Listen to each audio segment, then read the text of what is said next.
Bildin?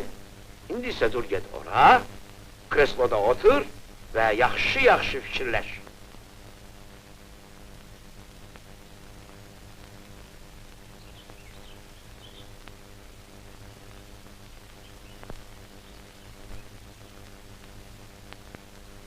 Ana! Böyle olmaz Ceyranım! Sen özünü ağıllı, kemallı kız kimi aparacaksan mı? Görürsen mi? Özünü temize çıkarmaya söz de tapabilmişsin! O susur, diyesen peşman olur. Ceyran kız! Mitya! Heh!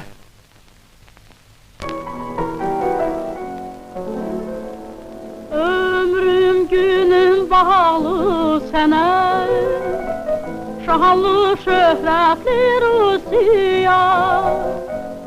Əzəl gündən anasan mənə, böyük qüdrətli Rusiya. Əzəl gündən olan sənə, böyük qüdrətli Rusiya. Müqəddəs daşın var, torpağın var, bizə candan da əzizdir.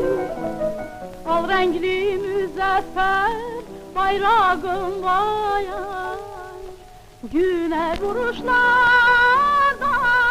oddan alavdan keçərəm. Dağ kimi möhkəməm ehtibardan, yolunda candan keçərəm. Ömrüm günüm bağlı sənə, şanlı şöhrətli Rusiya. Əzəl gündən anasan mənə, böyük qüdrətli Rusiya. Əzəl gündən oğlan sənə,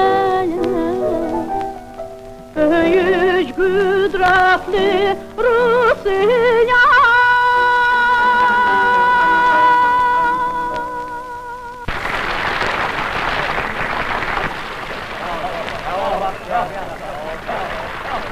Sen Mahmud Muradov'un oğlusan? Bəli, Hiç bilirsen atana, hiç okşayırsan. siz atamı tanıyırdınız? O benim rotamda piramidçiydi. Cesur saldat ve sadık bir yoldaşım.